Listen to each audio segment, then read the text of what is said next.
안녕하세요, 학생 여러분. 드론 무인항공기 시스템 설계 1 오늘 수업을 시작하도록 하겠습니다.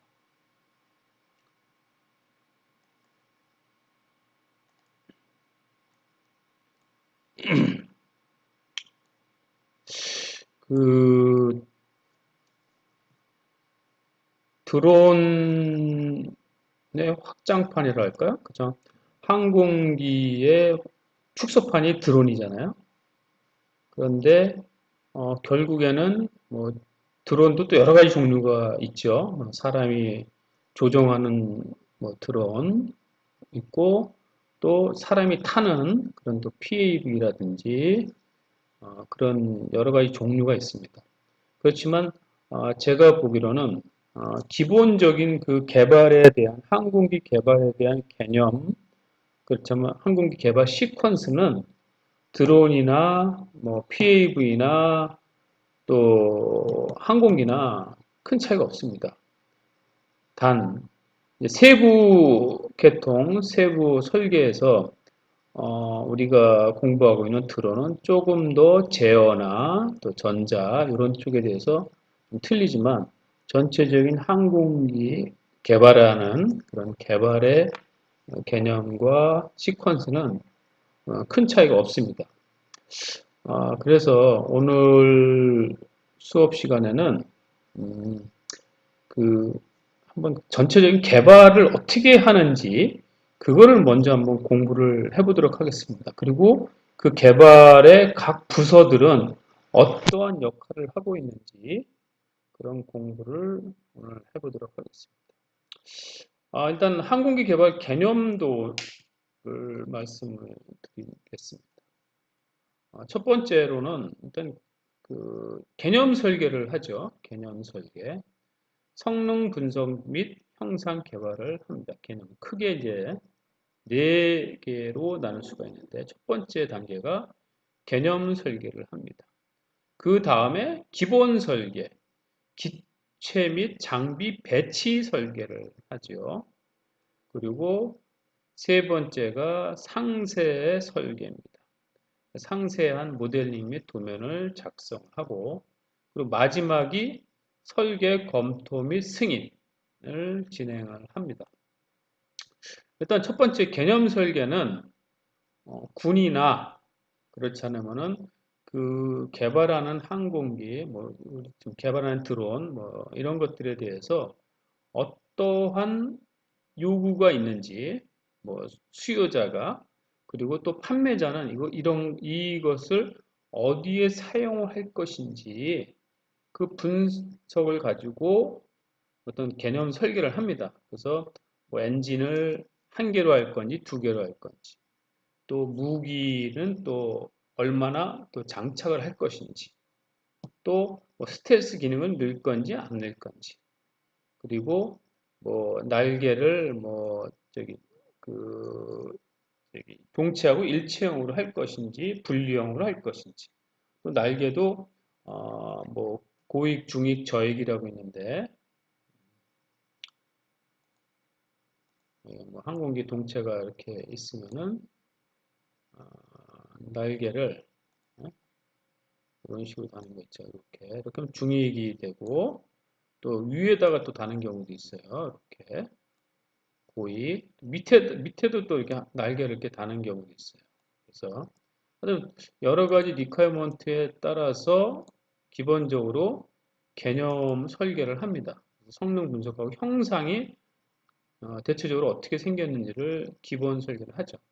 그 다음에는 이제 그 내부에 여기서 이제 성능이 요구되는 때 필요한 각종 장치들 그리고 그 기체의 어떤 힘, 그러니까 기체가 요구하는 힘에 따른 그 내부 설계를 합니다.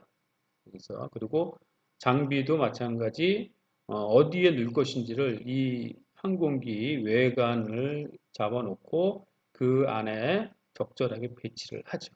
그래서 기본적으로 이것을 우리는 기본 설계라고 합니다. 기본 설계가 끝났어요. 그러면 이제 큰 그 배치는 다 끝난 거 아니에요? 이제 그 다음에 하는 게 뭐냐면 그 각각에 대해서 상세한 설계를 합니다. 뭐 예를 들면 전자제품이다. 뭐 조종관이다. 그러면 그냥 조종관에 대해서 이제 그 어떤 기본적으로 도면을 그려요. 물론 아주 밑에까지는 그리지 않겠지만 어, 기본적으로 여기에 배치되는 그 뭐 조종관이라면 조종관에 대한 형상을 그리고 도면을 일단 작성을 합니다. 그러면은 그 다음에는 이제 그 도면을 가지고 또 검토를 해요. 여러 단계를 검토를 하고 제작까지 합니다. 그래서 이것이 설계 검토 및 승인입니다. 그래서 항공기 개발 개념도는 크게 이런 네 가지의 단계를 거칩니다. 자, 여기서 이제 우리가 조금 더 이제 도형학 쪽을 한번 볼까요? 자, 조금 더 자세하게 들어가죠. 그럼 형상 개발을 한다고 그랬죠, 아까. 컨셉 디자인 할 때 한번 보세요. 막 비교 연구를 하네요. 이 요구도하고 인증 기준을 가지고 형상에 대한 비교 연구, 제가 아까 말씀드린 대로 여러 가지 형상이 보이죠? 그리고 또 성능에 또 비교를 하고 또 분석을 또 합니다.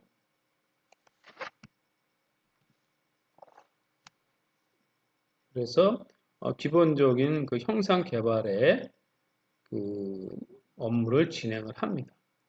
그 다음에 이제 풍동항 시험하고 해석을 합니다. 풍동 시험이라는 건 항공기 어떤 기본적인 모형을 가지고 그 어떤 바람을 불어서 항공기가 어떠한 변화가 있는지 그런 것들을 분석을 하고 또 마찬가지 구조 FEM, 개통 배치, CFD 이런 업무들을 수행을 합니다. 이제 뭐 FEM이라는 거는 저기 Finite Element Method라 해가지고 유한 요소, 유한 해석 뭐 이런 것들을 하는 거고 CFD는 전산 유체 역학이라고 합니다. Computational Fluid Dynamics로 해가지고 그 그러니까 항공기의 유체 역학을 어떤 컴퓨터에서 시뮬레이션을 하는 거죠. 그런 것들을 풍동 시험하고 각종 해석에서 업무를 진행을 합니다. 해석? 해석에 대해서 여러분 알고 계신지 모르겠는데 해석이라는 거는 구조 설계가 어떤 기본적으로 그 설계가 끝났어요. 그러면 그거에 대해서 한번 분석을 하는 거예요. 각종 하중을 주고 어떠면 또 다른 또 환경 요소를 줘서 그 구조물이 어떻게 버티는지 어떤 식으로 움직이는지를 보는 걸 해석이라고 합니다.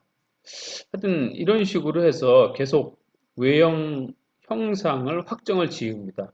물론 여기서도 기본적으로 형상에 대해서 나오지만 이러한 역할을 그러니까 이러한 액티비티를 함으로써 외형 형상이 확정이 됩니다. 그 다음에 이제 여기 나왔다시피 설계를 하는 거예요. 이 단계인데 뭐 상세 설계를 하고 그리고 이제 시제작을 합니다.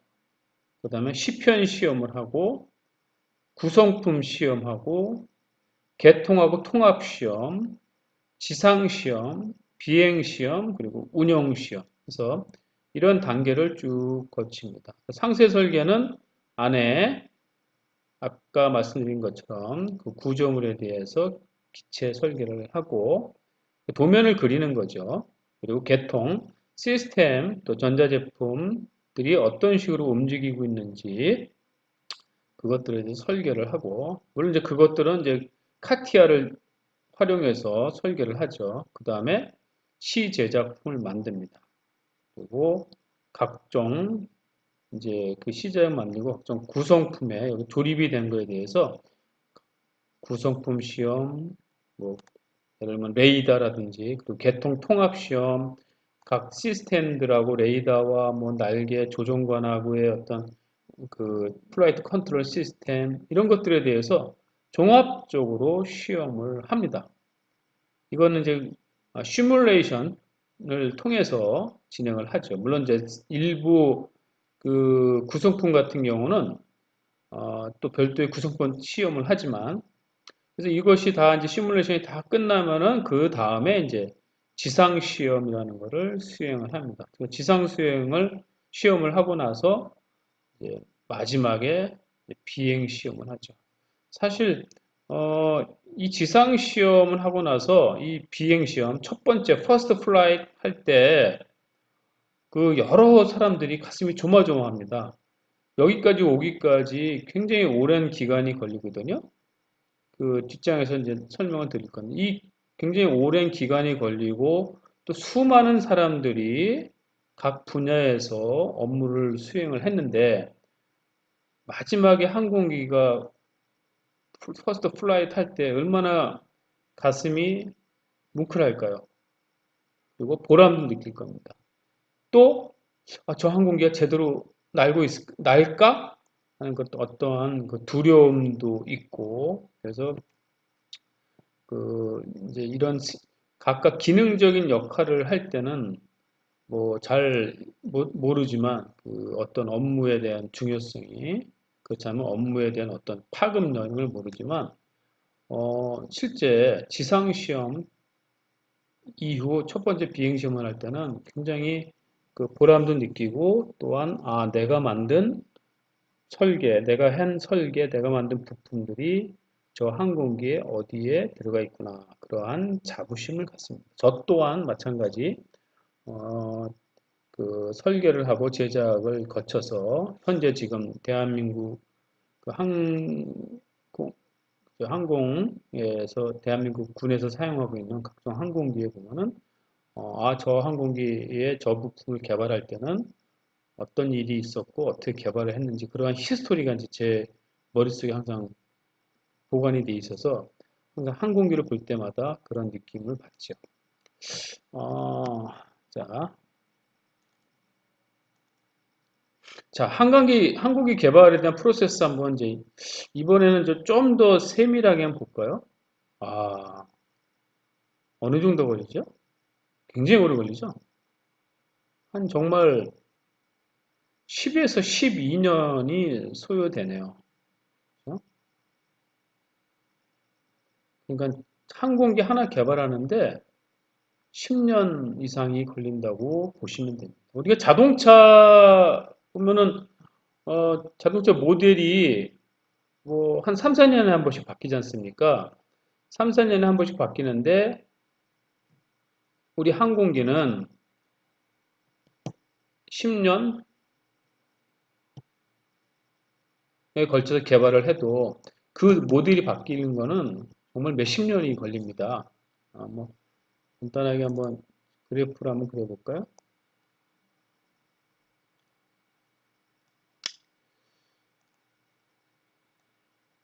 이렇게 이거는 이제 기간이라고 이게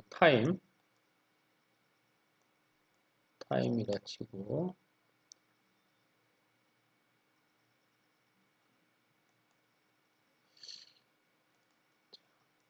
자동차는 뭐 활용도랄까? 자동차는 이렇게 됩니다.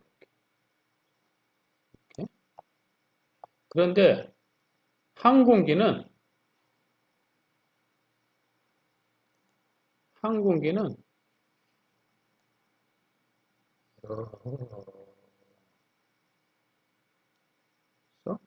이런 식이 되죠. 그러니까 주기가 굉장히 긴 거예요. 그 개발 기간도 길고 또 사용 기간도 상당히 깁니다. 그래서 자동차는 뭐 한 3, 4년에 한 번씩 해서 모델 체인지가 되잖아요. 그렇지만 항공기는 개발이 완료돼도 모델 체인지 하는 데는 최소한 이 항공 사용 내구 연한이 한 30년 정도 돼야지 그때 다음 기종을 개발을 착수합니다. 참고로 지금 대한민국에서 지금 운영하고 있는 훈련기 있죠? KT-1 훈련기. 먼저 그것도 치면은 한 30년 전에 그 개발을 착수했던 항공기예요. 그런데 지금도 운영을 하고 있고 또한 해외로 수출하고 있죠. 또 그 이후에 나온 T-50 우리가 그 초음속 훈련기 있지 않습니까? 그 항공기도 개발을 20년 전, 25년 전에 시작을 했습니다. 그런데 지금도 마찬가지 이제 막 피크에 와서 뭐 계속 대한민국에서 후속 기종을 사용을 하고 있고 해외에도 수출을 하고 있습니다. 그래서 항공기는 뭐 베스트셀러를 한번 잡으면은 그 굉장히 그 항공사한테는 그 수익을 창출해주는 그런 역할을 할 수가 있습니다. 그래서 개발 기간이 상당히 길어요. 한 10년에 걸쳐 개발하고 생산하고 이거는 한 30년을 사용합니다. 30년은. 자, 그러면 이제 이것도 이제 한번 연수로 한번 구분을 하면 이제 첫 번째 탐색 개발이라고 있어요. 탐색 개발.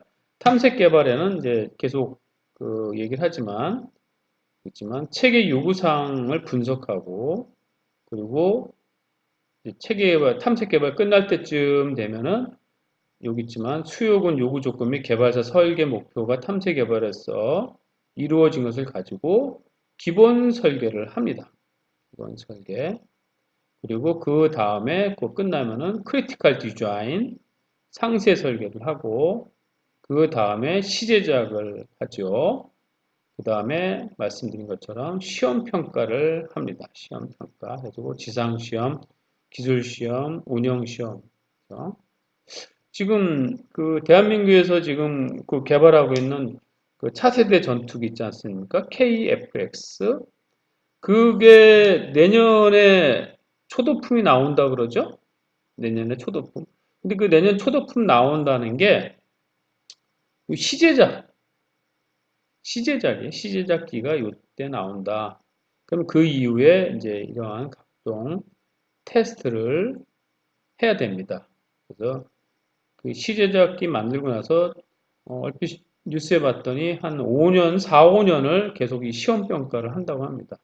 그럼 이제 그게 끝나고 나면 그때 이제 국방규격서 제정 및 전투 적합과 판정 획득을 합니다. 그 다음에 생산을 들어가는 거죠.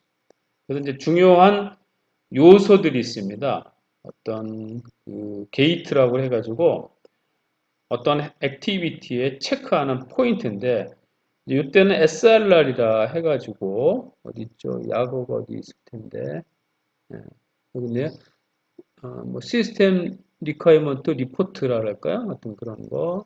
또 PDR 해가지고 프리미너리 디자인 리뷰, 크리티컬 디자인 리뷰 CDR, 또 마찬가지 TRR이라 해가지고 시험 도비, 준비 도면도 검토, FLFRR이라 해가지고 초도 비행 준비 검토, 또 항공기 FCA 해가지고 퍼스트 컴플릿 에어크래프트인가 아마 그럴 겁니다.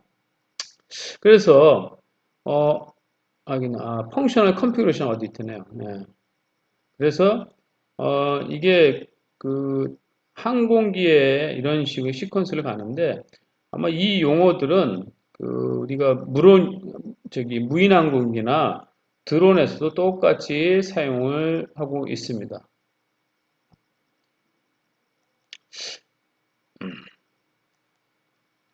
자, 이번에는 각 업무, 항공기 개발하는 각 부서의 어떤 업무에 대해서 한번 여러분들한테 설명을 드리도록 하겠습니다. 또 그 설명을 함으로써 나도 어느 분야에서 근무를 할 수 있을 것이고 나는 어떤 분야에서 해야 되겠다. 그러한 어떤 기본적인 생각을 가지고 공부를 하시면 좋을 것 같습니다.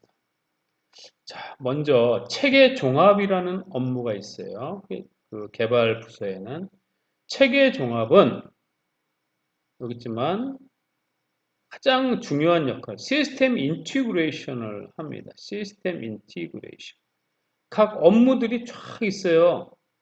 뭐 동체 설계, 주익 설계, 뭐 유압 관련 중량 조정, 뭐 공력, 생산, 전기, 뭐 무장, 이 각 항공기의 개발을 하는데 각 기능 부서들이 업무를 하고 있는데 이 업무를 이 체계 종합 부서에서 다 끌어들입니다. 모든 건 체계 종합에서 그 분석을 하고 또 조정 역할을 해줍니다. 그런 부서가 체계 종합인데 한번 봅시다. 항공기 개발 프로세스의 종합관리 기능을 수행한다 되어 있고 항공기의 각 계통을 조화롭게 통합하여 최적화된 항공기 성능 도출하는 역할을 합니다. 이게 체계 종합입니다. 그런 또 얘기가 있죠. 우리 개발이나 설계에서 우리 체계 종합 부서가 있다 그러잖아요. 그 우리가 얘기하는 그 한국항공우주산업이 체계 종합 기업이라고 합니다. 그거는 뭐냐? 항공기를 한국항공 혼자서 개발할 수 없잖아요. 뭐 전자제품은 뭐 LIG X1, 뭐 엔진은 하나, 뭐 이런 식으로 구분되어 있잖아요. 그러한 것들에 대해서 가장 중심에서 한국항공이 각 전 세계에 있는 그 각 기능 업체들한테 모든 것을 받아들여 가지고 최종 조립을 한다 해가지고 체계 종합 업체라는 얘기를 합니다. 하여튼 항공 용어 중에 체계 종합, 체계 이걸 상당히 많이 사용을 하고 있습니다. 그래서 체계 종합의 세부 분야는 뭐 여기 있죠. 이런 업무들을 하고 있습니다. 어, 그런데 이제 여기 보면 이제 그 투입되는 직원들의 전공입니다. 항공우주공학, 또한 기계공학, 산업공학, 또 안전공학, 뭐 이렇게 전공이 있습니다. 그런데 뒷장에도 이게 나오겠지만 항공에 대해서 사실은 이러한 것들에 대해서 그 상세하게 학교에서 가르쳐 주지는 않습니다. 물론 이제 항공우주공학, 그렇다면 우리 같이 항공드론학과 이런 데서는 지금 우리 공부하듯이 최소한 그 용어 정도는 알고 가잖아요. 그죠? 그러니까 남들보다 좀 이해도가 빠를 수가 있어요. 그렇지만 기계공학, 산업공학, 안전공학 한 사람들은 항공에 대해서 전혀 배운 게 없잖아요. 이 사람들도 마찬가지 엔지니어링의 어떤 기본적인 지식만 배우고 갑니다. 그러고 나서 회사에서는 뭐 항공, 우주공학을 전공했던, 기계공학을 전공했던, 하여튼 어떤 전공자든지 다시 교육을 합니다. 재교육을.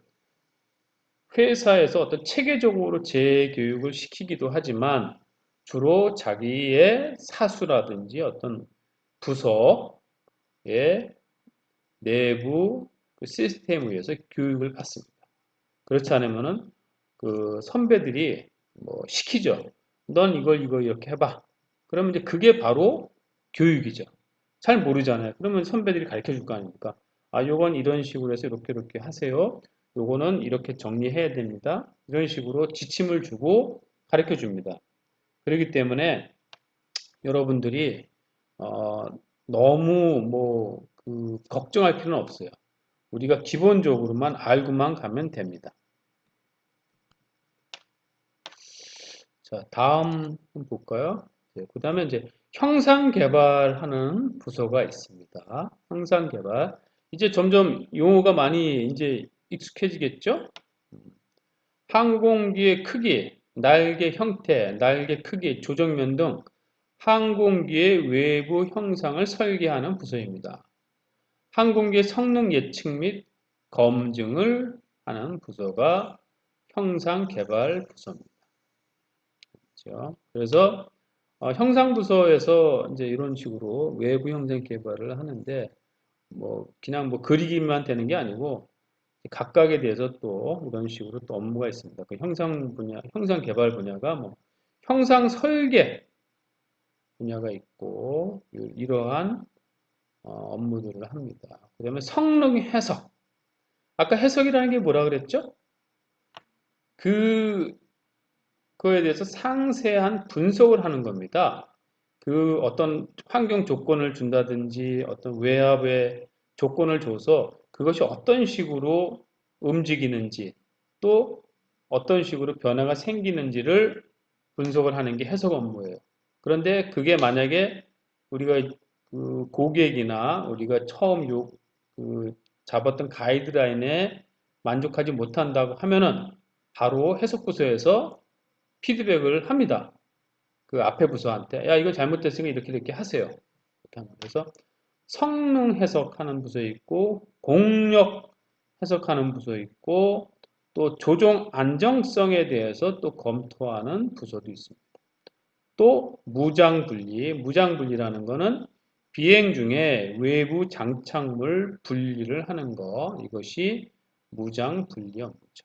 마찬가지 전공 항공우주공학에서 뭐 공기 유체역학, 비행역학, 비행제어입니다. 이렇게 써 있죠. 그렇지만 항공우주공학인데 우리도 마찬가지 항공드론공학에서도 이런 것들은 기본적으로 배우죠. 비행역학, 비행제어, 뭐 공기유체역학. 그 다음에 이제 구조 설계 부서가 있습니다. 항공기 기체 구조 형상, 구조물 레이아웃, 인터페이스 설계를 하는 부서입니다. 또한 기체 구조 및 장착 계통에 대한 내부 하중 및 응력을 또 해석을 합니다. 이런 식으로 해석을 하네요. 어떤 식으로 변화가 생기는지 또 힘도 가해봅니다. 그러면 그 변형이 어떻게 발생하는지도 요즘은 다 컴퓨터로 해석을 하고 있습니다. 그리고 이제 그 구조 설계 세부 분야는 여기 있습니다. 구조 설계, 구조물 레이아웃 설계, 구조 형상 및 인터페이스 정의, 응력 해석을 합니다. 구조물 응력 해석, 구조 강도 및 운영 제한도 설정을 해주네요. 운영 제한, 여기는 총 하중이 몇 킬로 이상 장착되면 안 됩니다. 또 그런 식으로 설정을 해줍니다. 그 다음에 이제 하중 해석을 합니다. 기체 설계 하중 정의하고 기체 반복 하중의 정의를 합니다. 이 하중 해석에서 정에서 나오는 여기 있네. 하중 해석 중에서 가장 또 중요한 업무 중에 하나가 뭐냐면 물론 이제 체계에서도 하는데 이 항공기의 전체 중량 관리를 상당히 중요하게 생각합니다. 무기가 장착되지 않았을 때 항공기의 중량, 또 퓨얼이 들어갔을 때 항공기 중량.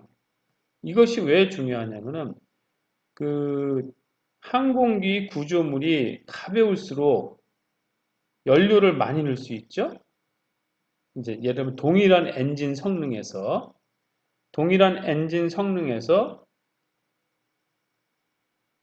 항공기의 무게가 줄면은 연료를 더 많이 넣어서 더 먼 데까지 활동 반경이 넓어질 거고 또 역으로 또 생각하면 그만큼 또 활동 반경은 제한되어 있지만 무게가 준 만큼 거기다가 무기를 더 장착을 해서 더 파워풀한 항공기를 제작을 할 수 있습니다.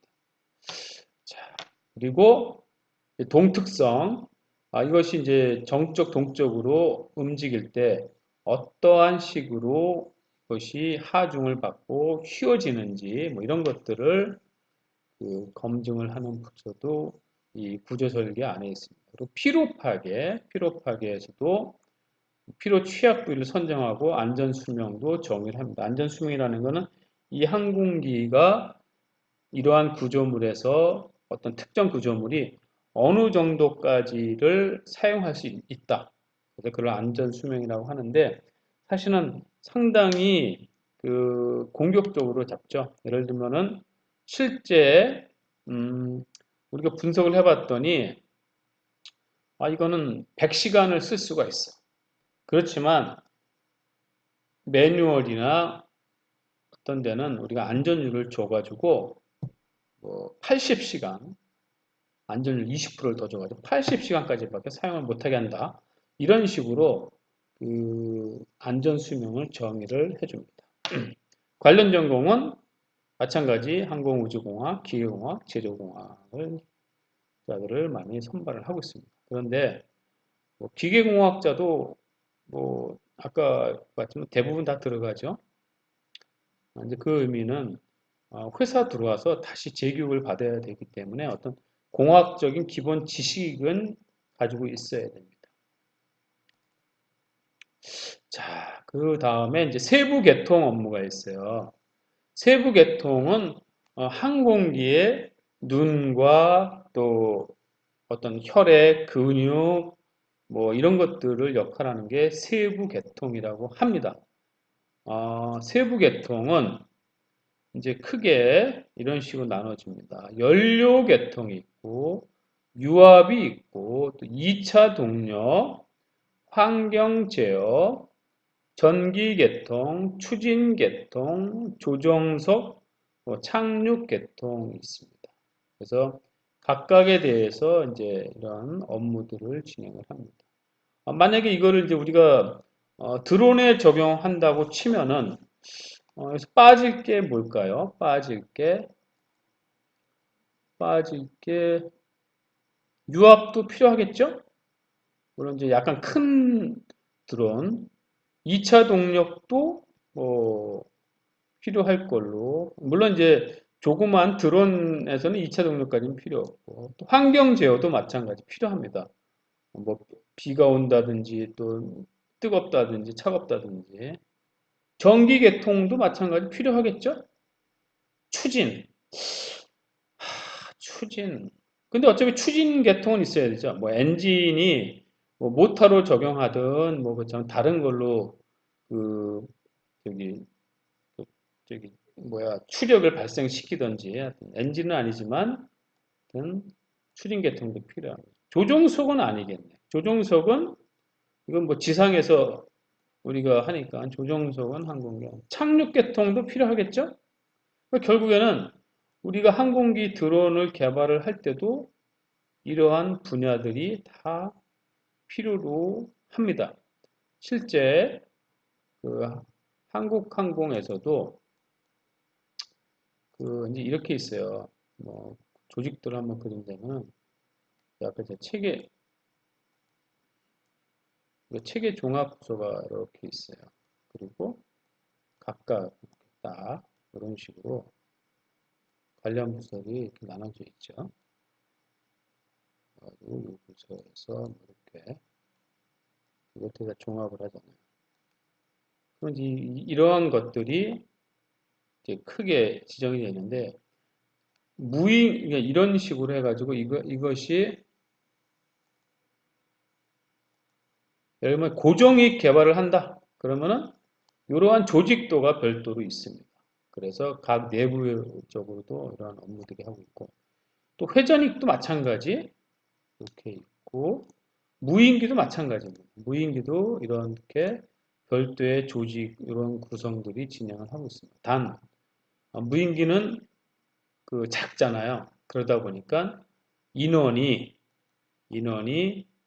뭐 여기에 비해서는 작겠죠. 고정익 같은 경우 뭐 1000명이다. 그러면은 무인기는 한 7, 80명 정도 뭐 이런 식으로 인원이 조금 차이는 있습니다. 그렇지만 하는 업무들은 똑같습니다. 그러니까 기능은 그 무인기 개발을 하나, 드론을 개발하나, 또 고정익, 회전익을 개발하나 그 안에 기능 부서는 동일하게 보유하고 있습니다. 그 다음에 이제 비행 제어 부서가 있네요. 비행 제어. 항공기 조정면을 구동시켜서 조종사가 원하는 항공기의 기동을 만들어내는 시스템 설계하는 부서가 비행 제어 부서입니다. 비행 제어의 종류는 시스템은 조정 입력, 자세 및 대기 정보, 제어 컴퓨터, 뭐 각종 작동기들이 이렇게 있고 비행제의 세부 분야는 시스템, 제어 법칙, 하드웨어, 소프트웨어 이런 식으로 구성되어 있습니다. 여기는 이제 그 아까 다른 부서하고 틀리게 요게 많이 필요하죠. 제어공학 그리고 전자 소프트공학 이런 부서들이 많이 필요로 하네요. 우리도 마찬가지죠. 드론도 개발을 할 때는 그 제어가 또 필요하죠. 그리고 전기전자, 소프트웨어도 마찬가지. 이거는 이제 뭐 굳이 드론뿐만이 아니고 전체적인 뭐 자동차 개발도 똑같고 요즘은 자동차, 항공기 뭐 이런 그리고 저기 드론, 소형 드론 이쪽에 전자제품화되어 있습니다. 전자제품. 그러다 보니까 또 구조나 기계공학을 하는 사람들보다는 이러한 제어나 전기전자 소프트웨어 공학을 하는 사람들이 좀 더 역할이 커지고 있습니다. 그렇지만 제어나 전기전자 소프트웨어가 있다 해도 그거를 실제 구동시키는 거는 구조잖아요. 그거는 결국에는 항공우주공학이나 기계공학 전공하신 분들이 또 만들어 줘야 되지 않겠습니까?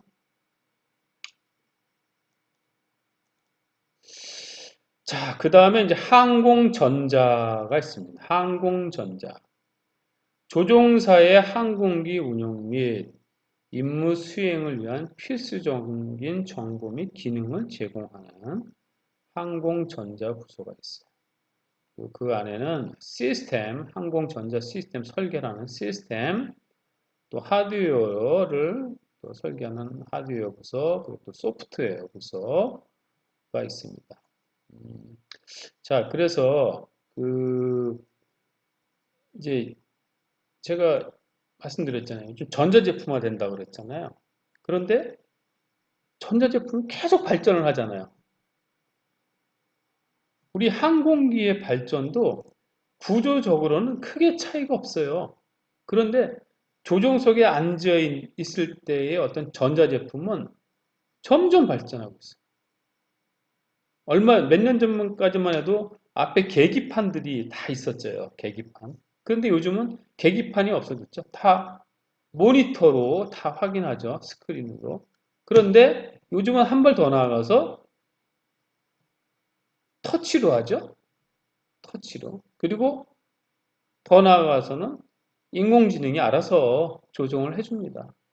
그래서 어, 제가 그 일부 수업 시간에서 예측을 했지만 아마 우리가 현재 개발하고 있는 그 PAV라든지 어떤 소형 항공기는 결국에는 무인 운용이 될 것입니다.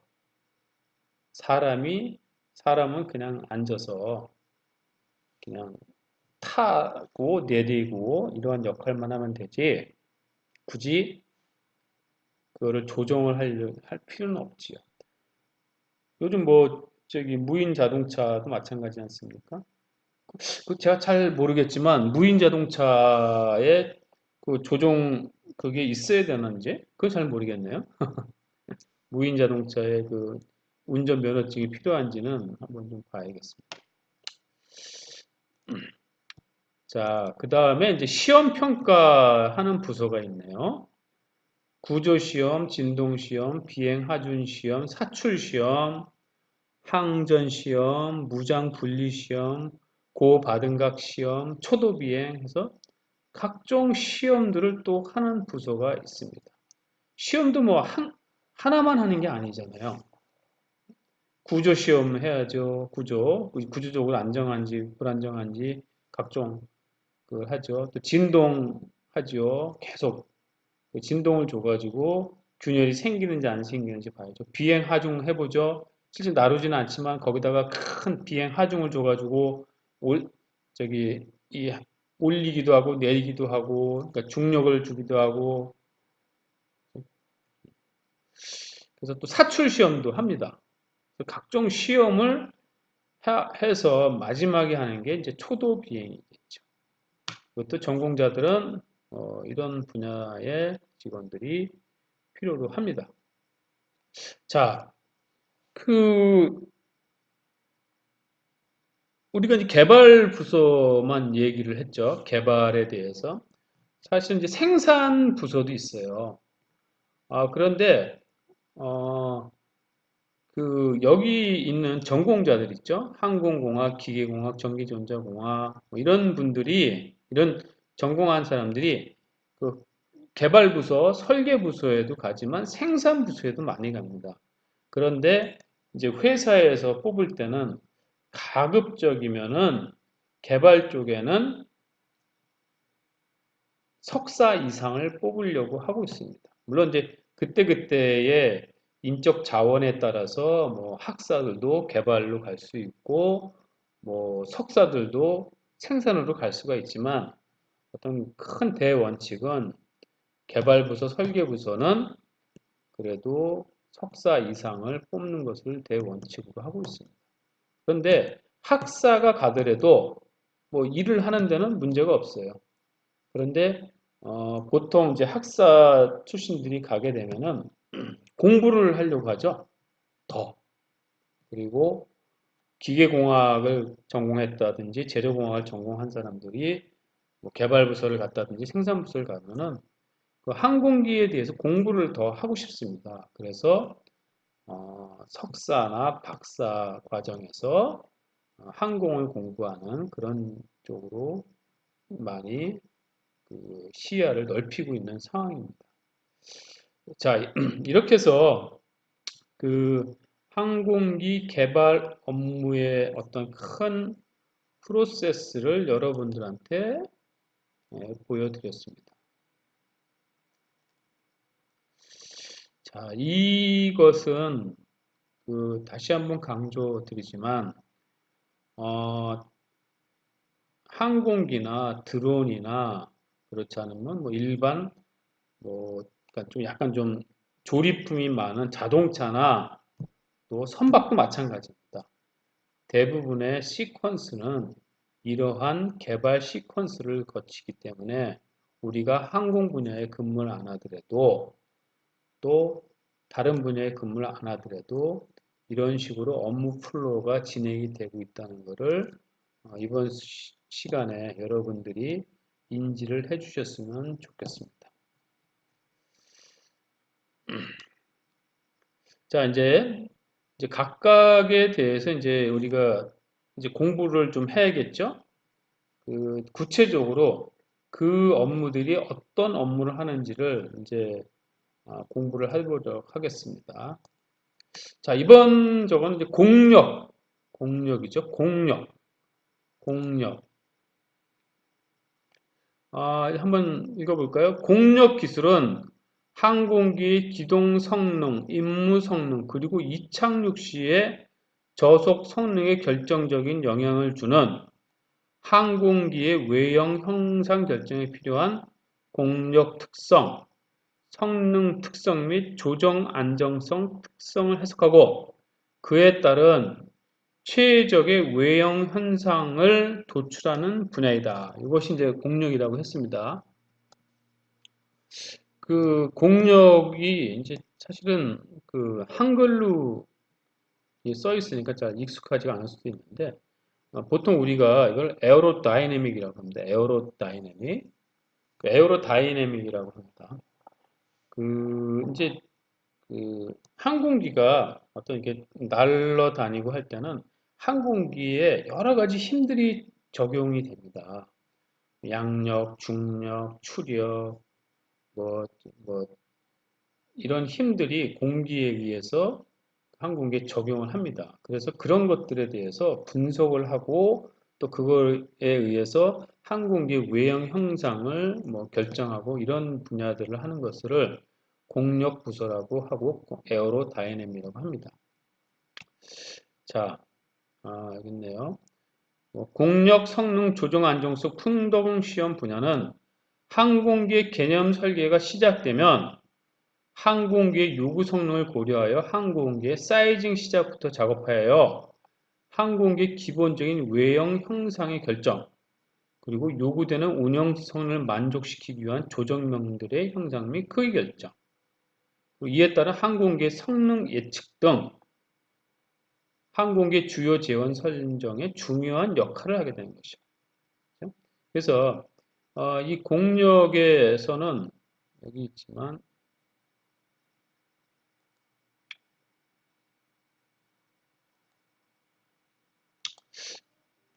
이거죠.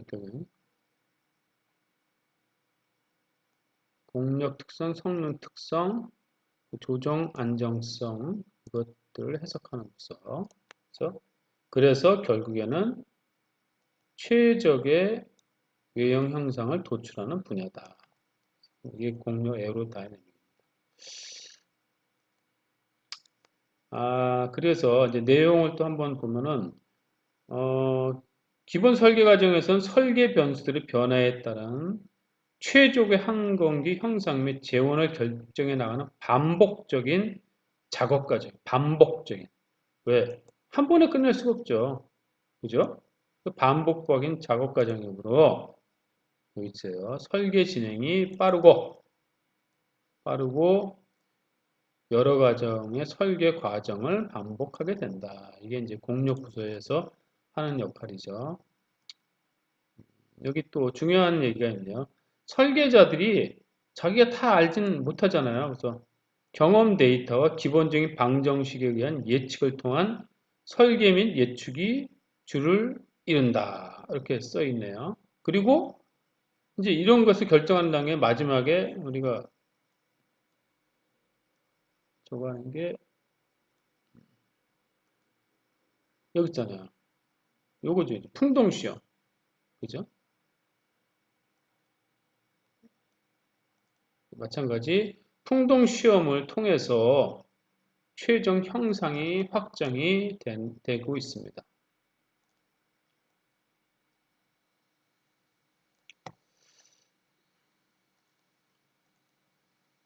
자, 이제 공력의 이제 각종 업무들이 크게 이제 나와 있네요. 첫 번째가 공력 해석,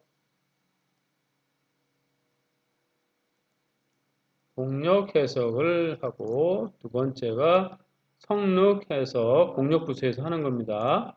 그 다음에 조정 안정성, 그리고 풍동시험을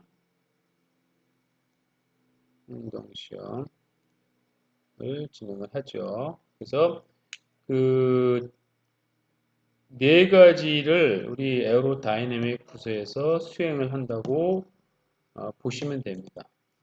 첫 번째 공력 해석. 해석에 대해서는 제가 이제 설명을 드렸죠. 공력 특석 해석 결과 풍동시험 및 비행시험 결과들을 이용해서 항공기의 외형 형상의 설계 및 해석을 수행하는 것. 그것이 이제 공력 해석이라고 하고, 그 다음에 이제 성능 해석이 있습니다. 항공기의 성능을 예측하여 설계 결과에 대한 평가 결과 및 방향을 제시하며 최종 설계된 항공기의 성능을 평가하기 위한 준비 절차로서 비행교범 작성 및 비행 시험 지원 등을 수행한다라고 되어 있어요. 그 말은 그냥 이렇게 몇 자 적지만 실제 안에서 하는 업무는 상당히 공학적인 업무를 합니다. 정말 이게 꾸준히 앉아서 그 몇 시간씩 모니터를 보면서 할 수 있는 그러한 그 사람들이 필요한 데가 바로 이런 해석 분야입니다. 뭐 이거는 공력뿐만이 아니고 다른 해석 분야도 마찬가지입니다. 해석 분야가 상당히 그 항공기 설계에서 이 갑이에요, 갑. 설계자도 이렇게 해가지고 왔는데 자기가 해석한다고 뭐 했더니 이거 안 됩니다. 이런 문제가 있습니다. 그러면 설계는 바꿔야 돼요. 왜? 그렇다고 해석자들하고 뭐 싸울 수는 없을 거 아니에요. 왜? 나중에 해석자들이 야 이렇게 하라고 했는데 왜 안 했어 해가지고 항공기가 추락한다든지 그걸로 인해서 인명이 손상이 된다든지 하면 얼마나 큰 데미지가 있겠어요. 그리고 항공기 개발 10년에서 12년 걸리는데 10년에서 12년 걸리는 항공기가 비행시험하다가 추락했어. 그러면 나무함이 도로함이 타버리죠. 아깝잖아요. 그동안 했던 게. 그래서 전에 이런 일도 있었어요. 항공기가 그 시험하다가 추락을 했어요. TOC인가? 그런데 막 분석을 하는 거야. 도대체 이게 구조적으로 문제가 있나 없나 막 하다가 결국에는 결론이 조종사의 실수로 결론을 났죠. 물론 실제적으로 조종사의 실수지만 조종사의 실수가 아니었으면은 그 항공기 개발한 그동안의 모든 노력은 다 물거품이 됩니다. 그래서 해석 엔지니어들이 상당히 파워풀한 사람들입니다. 그 다음에 조종 안정성도 마찬가지. 그 플라이트 컨트롤 이거에 대해서 가지고 여러 가지 테스트를 시뮬레이션 해봅니다. 그리고 풍동 시험하죠. 비행 시험에 앞서서 항공기 설계가 제대로 되고 있는지 됐는지 이것들을 어떤 모형을 가지고 그 바람을 계속 이제 뭐 올립니다. 우리가 태풍 체험하듯이 항공기 놔두고 계속 바람을 넣음으로써 어떠한 변화가 발생하는지를 그 컴퓨터로 확인을 합니다. 풍동 시험. 풍동 시험도 이제 제가 이렇게 저걸 했지만 제 학교 다닐 때 풍동 시험만 가지고도 한 학기 강의를 그 수업을 받았어요. 그래서 사실 항공 분야는 그 깊이하고 폭이 굉장히 넓습니다. 그렇지만 우리는 뭐 제가 말씀드렸다시피 이런 용어 정도만 우리가 익숙해서 학교를 마치면은 만약에 내가 항공 쪽의 분야에 들어간다고 하면 어느 정도 도움을 얻을 수가 있을 것입니다. 자, 이번 파트는 이렇게 해서 수업을 끝내도록 하겠습니다.